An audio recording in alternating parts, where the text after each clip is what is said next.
Dear student, अस्सलाम वालेकुम। उम्मीद है आप लोग खैरियत से होंगे। आज की टॉपिक है हमारे मौलाना दीन मोहम्मद वफाई। मौलाना दीन मोहम्मद वफाई के हम क्या करेंगे, रीडिंग करेंगे। तो आइए रीडिंग की तरफ। और आप साथ में पेज निकालें 18 और साथ में पेंसिल रखें। अगर पेंसिल रखेंगे तो जो मैं मुश्किल अल्फाज बताऊंगा उसी के मुश्किल अल्फाज के ऊपर आप मीनिंग लिखते जाएं, ताकि आपको मीनिंग जब रीडिंग खुद करें तो आपको वो मीनिंग आपकी मदद करेंगे। उसी मीनिंग के लिखी हुई होगी तो आपको आराम से तर्जमा आ जाएगा। तो पेज निकालें 18 और पेंसिल साथ रखें, और पेंसिल के साथ आप हाईलाइट भी रखें, ताकि मैं जहाँ पे फिल इन द ब्लैंक्स बताऊं तो आप उसी हाईलाइट के साथ उस सेंटेंस को हाईलाइट करें, ताकि आपको वाज़ेह हो जाए कि ये सेंटेंस बहुत इंपॉर्टेंट है। और सर ने बोर्ड के पेपर के हिसाब से बताया, स्कूल के हिसाब से भी बताया, तो आपका वो sentence fill in the blanks या एमसीक्यू से होकर आ सकती है। तो आइए फिर चलते हैं रीडिंग की तरफ। और सबसे पहले पेज नंबर 18 निकालें, मौलाना दीन मोहम्मद वफाई। बिस्मिल्लाहिर्रहमानिर्रहीम। सिंध जे सरजमीन पांजे तारीख जे मुख्तलिफ दौरन में केतिरनि ई बुजुर्ग मोहब्बतन ऐं इंसान दोस्त शख्सियतन के जन्म दिनो आहे। सिंध के सरजमीन ने अपने तारीख के मुख्तलिफ दौरों में कितने ही बुजुर्ग मोहब्बतन, अगर हमसे कोई मोहब्बतन की मीनिंग पूछे तो हम कहेंगे वतन की मोहब्बत को कहते हैं। मोहब्बतन और इंसान दोस्त शख्सियतों को या आदमियों को पैदा किया है या जन्म दिया है। जन्म को जन्म भी कह सकते हैं, और जन्म को मीनिंग पूछे तो किसको कहते हैं, हम कहेंगे पैदा किया है या जन्म दिया है। उन्हनि बाकमाल हस्तियुनि जे पुरखुलूस ऐं बे इंतहा कोशिश सबब सिंध जो नालो हमेशा रोशन रहंदो आयो आहे। उन बाकमाल हस्तियों के पुरखुलूस और हद से ज्यादा कोशिश के सबब सिंध का नाम हमेशा रोशन रहता आया है। उन शख्सियतों ने को हिते जे मखसूस तहजीब ऐं तमदन के कायम रखियो। उन शख्सियतों ने न सिर्फ यहाँ के हिते माने यहाँ कहलाएंगे, उनको माने सिर्फ कहेंगे, सादरे पे सिर्फ यहाँ के मखसूस तहजीब और तमन्ना को कायम रखा। तमदन माने तमन्ना कहेंगे, तमन्ना को कायम रखा, पर इंसानी तहजीब जे अर्तका जो खुंदा पेशानी सा आदर भाग कयो। और लेकिन इंसानी तहजीब के तरक्की का खुश मजाजी से इस्तकबाल किया। आदर भाग माने इस्तकबाल कहेंगे, खंदा पेशानी माने खुश मजाजी कहेंगे, और इर्तका कहते हैं तरक्की को। दोबारा इसी सेंटेंस को वापस देखें। उन बाकमाल हस्तियों पे पुरखुलूस और हद से ज्यादा कोशिश के सबब सिंध का नाम रोशन रहता आया है। उन शख्सियतों ने न सिर्फ यहाँ के मखसूस तहजीब और तमन्ना को कायम रखा, लेकिन इंसानी तहजीब के तरक्की के खुश मजाजी से इस्तकबाल किया। अगला सेंटेंस। एड़ीअ तरह हिन खते जे रहाकुन के दुनिया के सुधरियल मुल्कन के दर्जे ते पहुंचाने की कोशिश कयूं। इसी तरह उन्होंने इस टुकड़े के, खते कहते हैं टुकड़े को, माना छोटी एरिया को, उस टुकड़े के रहने वालों को रहाकुन कहते हैं, रहने वाले को। रहाकुन किसको कहते हैं बेटा, रहने वालों को दुनिया के तरक्की याफ्ता, सुधरे माने तरक्की याफ्ता कहेंगे, मुल्कों के दर्जे पर पहुंचाने की कोशिशें की। वही सबब आहे जो खेन अज भी इज्जत एहतराम जे निगाह से डिठो वने तो। यही सबब है या वही सबब है। अगर यो पढ़ेंगे तो यही कहलाएंगे, अगर वो पढ़ेंगे अलग को जबरन लगा के पढ़ेंगे तो वो कहलाएंगे। यही सबब है या वही सबब है जो उन्हें आज भी इज्जत और एहतराम के नजर से देखा जाता है। निगाह कहते हैं नजर को, और डिठो माने देखने को कहते हैं, नजर से देखा जाता है। दोबारा देखें इसी सेंटेंस को। वही सबब है कि उन्हें आज भी इज्जत और एहतराम के नजर से देखा जाता है। पहला पैराग्राफ कंप्लीट। उम्मीद है आप लोगों को समझ में आ गया होगा। फिर दूसरा पैराग्राफ हम स्टार्ट कर रहे हैं, ठीक है। मौलाना दीन मोहम्मद वफाई रहमतुल्लाह बिसिंध जे एड़ियन आला शख्सियतन मां एक हो मौलाना दीन मोहम्मद वफाई रहमतुल्लाह भी सिंध के ऐसे एडियन माने ऐसे कहलाएंगे, ई माने ही कहते हैं, ऐसे ही आला शख्सियतों में से एक थे जिनके इल्मी ऐं अदबी कारनामनि ते जेतिरो भी ना कजे ओतिरो घटि आहे। जिसके इल्मी और अदबी कारनामों पर जितना भी फख्र किया जाए उतना कम है। अच्छा, उतरो माने उतना कहेंगे, और नाज फख्र को कहते हैं, फे खे रे फख्र, और क्या कहते हैं जेतरो माने जितना कहेंगे, और घट कहते हैं कम को। ठीक है, फिर दोबारा देखें, जेतरो कहते हैं जितना को, नाज कहते हैं फख्र को, उतरो माने उतना, और घट माने कम। ठीक है, साथ साथ में वर्ड की मीनिंग भी बताते जा रहा हूं, और आप थोड़ा सा देखते चले, लिखते जाए। जिसके इल्मी और अदबी कारनामों पर जितना भी फख्र किया जाए उतना कम है। सनद विलादत 27 रमजान मुबारक 1311 हिजरी के मुताबिक 4 अप्रैल 1894 ईस्वी ते संदत अबाणी गोट खट्टी उर्फ नबीआबाद तालके गढ़ी यासीन में थी। आपकी विलादत कहते हैं पैदाश को।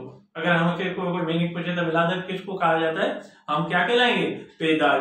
आपकी पैदाश 27 रमजान मुबारक, 27 कहते हैं 27 को, 27 रमजान मुबारक 1311 हिजरी के मुताबिक 4 अप्रैल 1894 किसको कहते हैं, 1894 को, 1894 ईस्वी पर उनके आबाई गांव खट्टी उर्फ नबीआबाद तहसील गढ़ी यासीन में हुई। तालके को तालका भी कह सकते हैं और तालके को तहसील भी कह सकते हैं। आगे संदस वालिद जो नालो हकीम खलीफो हकीम गुल मोहम्मद हो ऐं पाण दाते भट्टी हो। आपके वालिद का नाम खलीफा हकीम गुल मोहम्मद था। क्या नाम था, खलीफा हकीम गुल मोहम्मद था, और जात के भट्टी थे।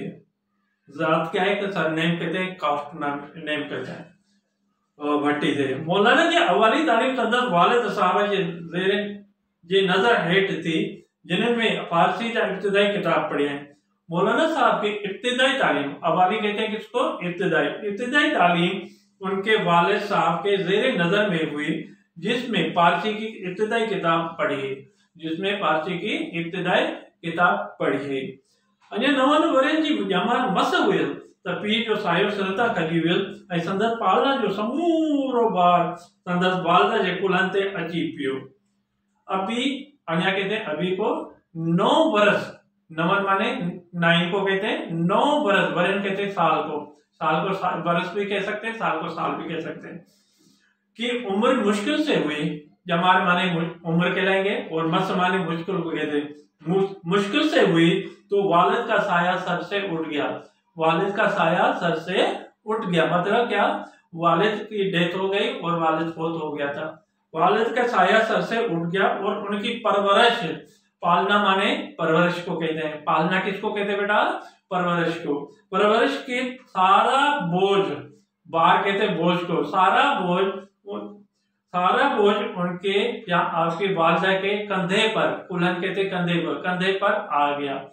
कंधे पर आगे का मकसद क्या है, उसको सारा खर्चा जो है अपने देखभाल, खाने पीने का जो भी खर्चा है, पढ़ाई का खर्चा है, वो सारे जो है उसकी वालिदा के जिम्मे हो गया, और इसलिए जो उसके कंधे पर आ गया।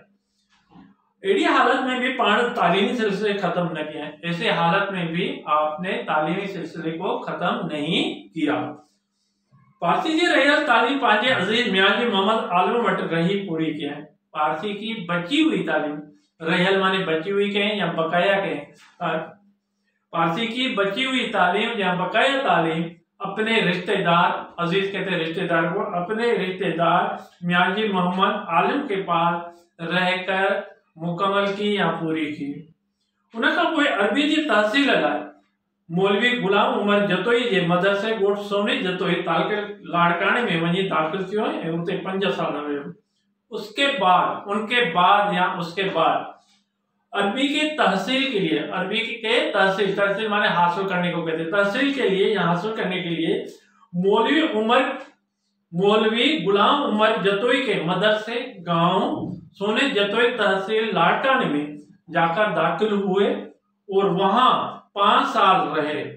उन्हीं अरसे में अरबी की तालीम मुकम्मल किया है, उसी अरसे में अरबी की तालीम मुकम्मल की, माने 5 साल के वहाँ मदरसे में रहे तो उनकी अरबी की तालीम मुकम्मल हो गई, मुकम्मल की। तालीम खत्म करे पंहिंजे उस्ताद मौलवी गुलाम उमर के मशवरे सां सिंध मदरसा कराची में अची उस्ताद थी ऐं हुते 2 सालनि ताईं रहियो।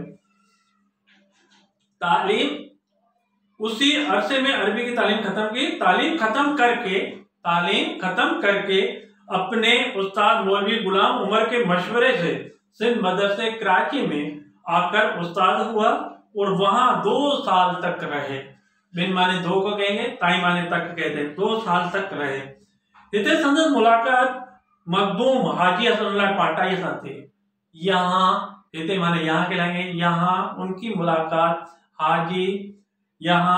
मुलाकात मखदूम हाजी हसनुल्लाह पाटाई से हुई, जिन्हें जी सोबत में खेस घणो पेश हासिल थो, जिसकी सोबत से उनको बहुत फायदा हासिल हुआ। घणो माने बहुत कहेंगे। अच्छा आगे 19 विच अगला पैराग्राफ, ठीक है, 19 पेज पे अगला पैराग्राफ। 19 विच में संदस इल्मी नामाचार सॼी सिंध में पकड़ी वियो, जिनका मुतासिर थी राणीपुर जे जीलानी पीरन के पंहिंजनि साहबजादनि जी तालीम लाइ राणीपुर घुरायो। उसी दरमियान में उनकी इल्मी शोहरत या मशहूर इल्मी शोहरत पूरी सिंध में फैल गई। पकड़ी हुई माने फैलने को कहते हैं, और क्या कहते हैं, नामाचार माने कहते हैं शोहरत को या मशहूर कहेंगे, और क्या कहते हैं सजी माने पूरी कहलाएंगे। उसी दरमियान में विच माने दरमियान कहलाएंगे। उसी दरमियान में उनकी इल्मी शोहरत पूरी सिंध में फैल गई, अच्छा, जिससे मुतासर होकर रानीपुर क्या है, ये जगह का नाम है, रानीपुर के जीलानी पीरों ने उनको अपने बेटों की तालीम के लिए, साहबजादा कहते हैं बेटे को, बेटों की तालीम के लिए दावत दी। बेटों की तालीम के लिए रानीपुर बुलवाया, क्या कहेंगे, बुराया माने बुलवाया कहेंगे, और रानीपुर को जगह का नाम है। दोबारा देखें इसी को। उसी दरमियान में उनकी इल्मी शोहरत पूरी सिंध में फैल गई, जिससे मुतासर होकर रानीपुर के जीलानी पीरों ने अपने बेटों की तालीम के लिए रानीपुर बुलवाया। अगला सेंटेंस, इतने 5 साल तय करो, यहाँ आप 2 साल तक रहे। कितने साल तक रहे? 2 साल तक रहे। अच्छा, उनका पोइ ठेला जी मशहूर राशिद दी बुजुर्ग हाजी इमामुद्दीन शाह के पंहिंजनि फर्ज़ंदनि जी तालीम लाइ दावत दी। उसके अलावा ठेला के मशहूर राशिद बुजुर्ग हाजी इमामुद्दीन शाह उन्हें अपने बेटों की तालीम के लिए दावत दी। फर्जंद भी बेटे को कहते हैं, बेटों की तालीम के लिए दावत दी। अगला पैराग्राफ, ठेला में रहने वाले दौर में संदर्भ वाक़ियात हाजी इमामुद्दीन राशिद के बड़े बाप इलामा सैयद रुशदुल्लाह शाह झंडे वाले से थे। ठेला में रहने वाले दौर में उनकी वाक़ियात हाजी इमामुद्दीन राशिदी के बड़े भाई इलामा सैयद रुशदुल्लाह शाह झंडे वाले से हुई, जिन्हनि जी सोबत में इल्मी रहणन में मौलाना साहब के निहायत घणो फैज़ हासिल थियो, जिसकी सोबत और इल्मी महफिलों से, रहणन कहते हैं महफिल को, महफिलों से मौलाना साहब को निहायत ज्यादा या बहुत फायदा हासिल हुआ। अगला पैराग्राफ जो हम पढ़ेंगे पेज नंबर 19 पे, डियर स्टूडेंट, ये पैराग्राफ इम्पोर्टेंट है तर्जमे के लिए वेरी वेरी इंपॉर्टेंट है। ये कई बार बोर्ड के पेपर में आ चुका है। कहाँ से? ही वो जमानो हो जने पहली बार महाभारी लड़ाई हुई, ये यहाँ से शुरू होगा। और पेज नंबर 20 पे सेकंड लाइन पे लिखा हुआ है यकदम जाहिर थी पिया। क्या लिखा हुआ है? यकदम जाहिर थी पिया। यहाँ तक आपका वेरी वेरी इंपॉर्टेंट है सेंटेंस, और इसको जरा सा पैराग्राफ इसको जरा सा देख लीजिए, गौर से देख लेना, ताकि अगर आपके पेपर के दौरान ये पैराग्राफ आ जाए तो आप आराम से इसका तर्जमा करके अपने पूरे नंबर हासिल कर सकें। ठीक है बेटा, अब आइए चलते हैं रीडिंग के लिए इसी पैराग्राफ को। ये वो जमानों को, ये वो दौर था जने पहली महाभारी लड़ाई हलंदड़ हुई, जब पहली जंग अजीम, लड़ाई कहते हैं जंग को, महाभारी कहते हैं अजीम को, अजीम माने बहुत बड़ी, जंग अजीम या जंगे बहुत जो जंगे अजीम कहेंगे या बहुत बड़ी कहेंगे जारी थी। इन करे दुनिया से हर एक को मानो हैरान है परेशान हो, इसलिए इन करे माने इसलिए कहेंगे इसलिए दुनिया का हर एक आदमी हैरान और परेशान था, हैरान और परेशान था। सिंध की हालत भी काचनी का न हुई, सिंध की हालत भी कोई अच्छी नहीं थी। अच्छा, जितोनी जिन जंग से तबाहियों का बचाव हो, हालांकि या जैसा के, जितोनी की दो मीनिंग बता रहा हूं। एक तो कहते हैं जैसा के, दूसरा क्या कहलाएंगे हालांकि। हालांकि या जैसा के जिनके तबाहियों से बचाव था पर अंग्रेजी गुलामी जी करे, जेके जज्बा माण्हुनि जे दिलनि में उभरी रहा हुआ वो जंग के खत्म थियण खां पोइ यकदम ज़ाहिर थी पिया। लेकिन अंग्रेजों की गुलामी की वजह जो जज्बे लोगों के दिलों में उभर रहे थे वो जंग के खत्म होने के बाद, थियण खां पोइ माने होने के बाद एकदम या फौरन जाहिर हो गए। यकदम की दो मीनिंग बता रहा हूं। कितनी मीनिंग बता रहा हूं? दो। एक तो कहते हैं एकदम, दूसरा क्या कहेंगे फौरन। इन सिलसिले में जेका तारीख सभी का अग्री हुई सा हुई खिलाफत तहरीक। इस सिलसिले में जो तारीख सबसे आगे थी वो थी खिलाफत तहरीक। अग्री माने आगे कहलाएंगे।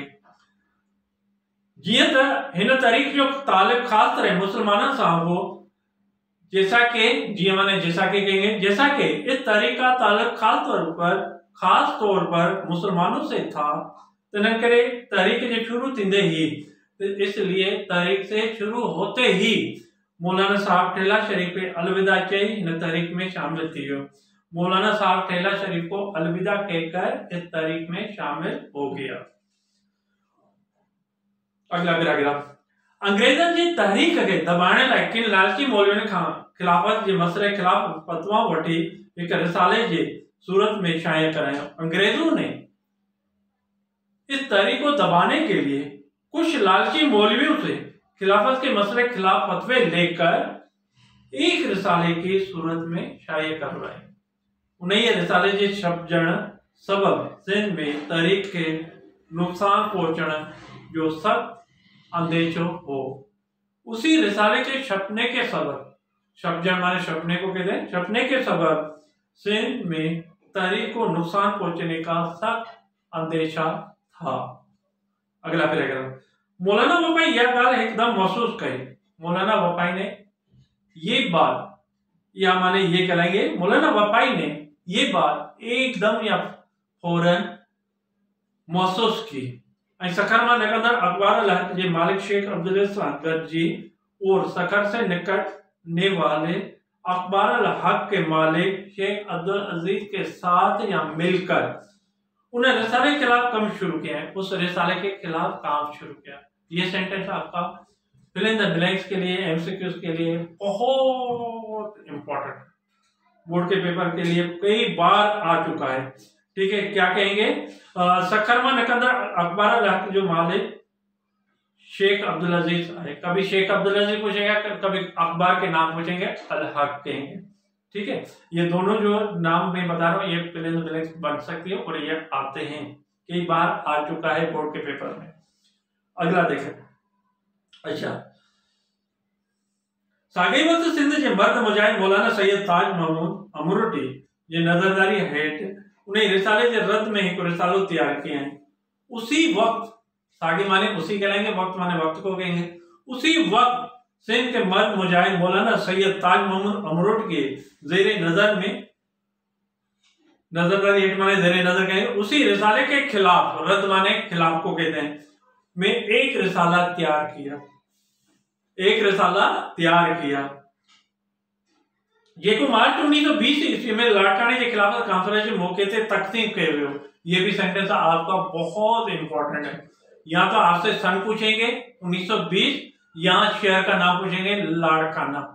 ठीक है, ये भी कई बार पेपर में आ चुका है। जो मार्च 1920 ईस्वी में लाड़काने के खिलाफ कॉन्फ्रेंस के मौके पर तकसीम किया गया। कहां पर तकसीम किया गया? लाड़काने में। किस सन में तकसीम किया गया? 1920, 1920 ईस्वी। अच्छा, अगला पैराग्राफ, सॉरी सेंटेंस। उन्हें कॉन्फ्रेंस में मौलाना अबू कलाम आजाद, मौलाना अब्दुल बारी लखनवी ऐं मौलाना शौकत अली शरीफ थिया हुआ। अच्छा, उसी कॉन्फ्रेंस में मौलाना अबू कलाम आजाद, मौलाना अब्दुल बारी लखनवी और मौलाना शौकत अली शरीफ हुए थे। जल्दी ही मौलाना वफाई के जमअतुल उलमा सिंध जो नाज़िम मुकर्रर कयो वियो। जल्दी ही मौलाना वफाई को जमअतुल उलमा सिंध का नाज़िम मुकर्रर किया गया।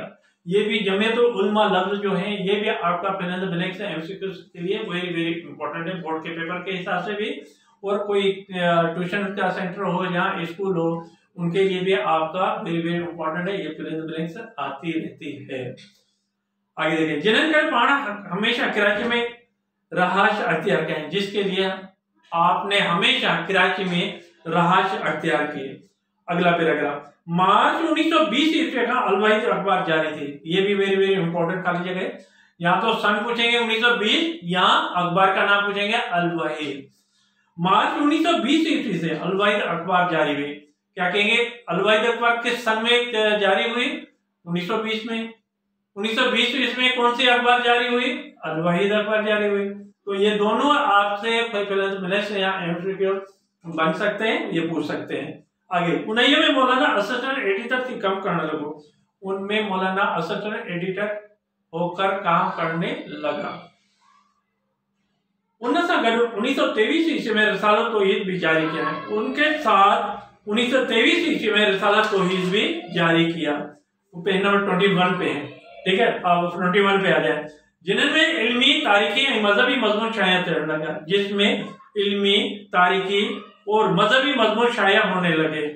शुरुआत में ये रिसालो घणो वक्त हली की न सकियो। शुरुआत में ये रिसाला ज्यादा वक्त चल नहीं सका।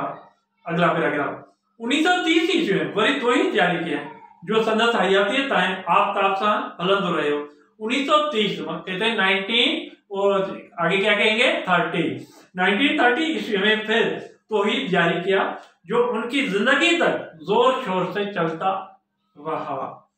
आफ़ताब माने जोर शोर कहेंगे, ताई माने तक कहेंगे, और हयाती कहते हैं किसको? ये तो हम छोटी क्लास में भी पढ़कर आए, हयाती माने जिंदगी को कहते हैं। साल 1936 ईस्वी में जॾहिं सिंध बंबई का जुदा थी, सूबे की हैसियत अख्तियार कई।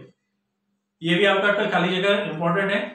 साल 1936 ईस्वी में 1936 कहलाएंगे, इसी में जब सिंध बंबई से अलग होकर सूबे की हैसियत अख्तियार की, तरह अलवाहिद सिंध आजाद नंबर शाया करने में मौलाना साहब खास दिलचस्पी बरती।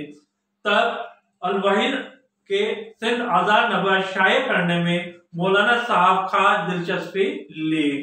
वर्ती मारे लेने को कहते हैं। ये आपका फिल इन द ब्लैंक्स कैसे बन सकते हैं? 1936 भी पूछ सकते हैं, सिंध भी पूछ सकते हैं, और बंबई भी पूछ सकते हैं। आगे देखें सेंटेंस, साल 1939 ईस्वी में मौलाना उबैदुल्लाह सिंधी जलावतनी का वापस आया। सिंध में शाह वली दहली ये तालीम का मरकज खोल दिया है। साल 1939 1939 कहलाएंगे। ईस्वी में मौलाना उबैदुल्लाह सिंधी जलावतनी से वापस आया और सिंध में शाह वलीउल्लाह दहली के तालीम के मराकज खोले। जलावतनी किसको कहते हैं? जिस बंदे को वतन से बाहर निकाला जाए उसको जलावतनी कहते हैं, ठीक है। आगे चलते हैं। अच्छा, मौलाना वफाई उन्हें मरकजन जे कामयाबी लाए सरगर्म कारकुन थी कम क्यों। मौलाना वफाई उन मराकज को कामयाबी के लिए सरगर्म कारकुन होकर काम किया। मौलाना वफाई नरगो दीन जो आलिम हो, परखें तारीख जाग्राफी ऐं लुगत पिण दस्तरस हुई। मौलाना वफाई न सिर्फ रुगो माने सिर्फ को कहेंगे सादरे पे सिर्फ दीन का आलिम था, लेकिन उन्हें तारीख जोग्राफिया और ज़बान पर भी उबूर था। दस्तरस मीन उबूर कहेंगे, या दस्तरस को दस्तरस से कह सकते हैं। अगला पैराग्राफ, अलवाहिद अखबार और महावार तौहीद रिसाला जो हर परचो सनद हुकूमी खिदमत ऐं इल्मी कवा अदबी हैसियत जो बेहतरीन मिसाल आए। अलवाहिद अखबार और महावार तौहीद रिसाले का हर पर्चा उनकी कौमी खिदमत और इल्मी व अदबी हैसियत का बेहतरीन मिसाल है। उन्हें अखबार ऐं रिसाले के जरिए मौलाना साहब सिंध जे तइमी, इल्मी, समाजी ऐं सियासी फलाह ऐं बहबूद बाबत हर हिक अमली कदम का सिंध जे बचे के वाक़े ऐं सुजा करण लाइ जेका कोशिश कई उनके ॾिसी संदसि हुबुल वतनी ऐं इल्मी गुज़री जो धाको दिल ते ॼमी वञे थो। उसी तीसरी लाइन से उसी अखबार और रिसाले के जरिए मौलाना साहब ने सिंध के दीनी, इल्मी, समाजी और सियासी फलाह और भलाई के बारे में हर एक अमली कदम से सिंध के बच्चे को वाकिफ और बेदार करने के लिए जो कोशिश की उनको देखकर, इसी माने देखकर कहेंगे, उनकी वतन की मोहब्बत और इल्मी बुजुर्गी का असर दिल पर क्या कहेंगे जम जाता है। धाको माने असर को कहलाएंगे, सुजाग किसको कहते हैं, बेदार या शऊर कहलाएंगे, बच्चे माने बच्चे को कहेंगे, बहबूद कहते हैं भलाई को कहेंगे। ठीक है बेटा। अगला सेंटेंस, मौलाना साहब टिहारो किताब पढ़ लिखा जिनके एक खास दर्जो हासिल है। मौलाना साहब 30 किताब भी लिखी, 30 कहते हैं 30 को, किसको कहेंगे 30। अच्छा, ये 30 लफ्ज जो है आपका फिल इन द ब्लैंक से एमसीक्यू से बन सकता है, ये बोर्ड के पेपर में आते हैं, जिसको एक खास दर्जा हासिल है। आखिरी लाइन पेज नंबर 21 पे, very important fill in the blank. इस्लाम जो है खादिम, आलिम, अदीब और मुजाहिद माह जमादर, अगले पेज पे चले जाए 22 पेज पे, आखिर जमादर आखिर 1369 हिजरी बेमुताबिक अप्रैल 1950 ईस्वी में रलत करे वनी हकीकी महबूब सां मिलियो। इस्लाम का ये खादिम, आलिम, अदीब और मुजाहिद माह जमादर आखिर 1369 हिजरी के मुताबिक अप्रैल 1950 ईस्वी में वफात करके, रलत कहते हैं वफात को, वफात करके जाकर हकीकी महबूब से जा मिले।